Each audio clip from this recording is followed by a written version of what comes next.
So it's been kind of cool riding around Ada this morning. I came over early, and I had walked Wintersmith a couple of weeks ago, I guess, and I don't know, it was really cool to see it and walk that trail. I hadn't walked that trail in years, and once you walk it, you realize what a cool thing it is for that trail to be here in this town like that, where you can just go down to basically the center of town and walk. Really cool.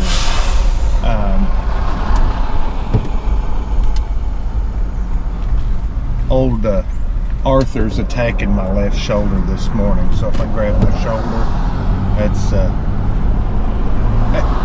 that Arthur messing with me. Anyway, that's a sign of being elderly. The cool thing about going back to a place and kind of revisiting, it lets you realize how short your moment in time is.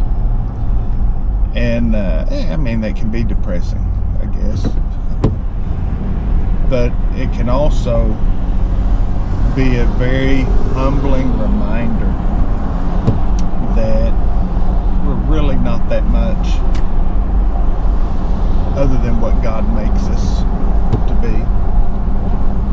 He's the one that establishes our steps, guides our path, and gives us purpose, gives us great purpose in life. In the grand scheme of things,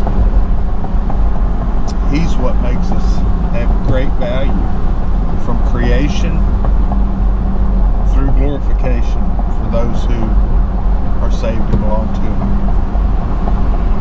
The interesting thing is, when I drive through Ada now, I realize at the time as a student, I just felt like I owned this community. I think that's kind of typical for most young people, isn't it? You feel like you own that era that you're in. You know, when I was at the art department at East Central, and when I was a college student, and even a high school student as a senior especially, all of those moments in time, and you just feel like you're on the cusp of something that's big and something that's you're in control of, and you feel like, to an extent, what you're doing is important, and you're going to go out and do great things. And I don't that happens. I mean, there are people who do great things in this life, and there are people who really contribute, and we all prayerfully contribute in some way, even if it's with our family or our friends. But I will tell you that as you get older, you realize how fleeting all of this is, and it's a really good process of keeping me in check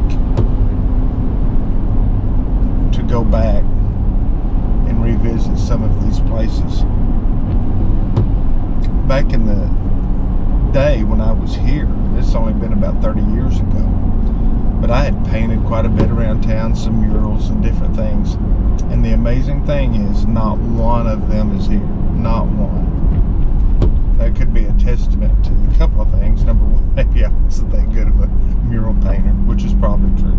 Second thing, though, is that change is inevitable. Change happens. Change happens.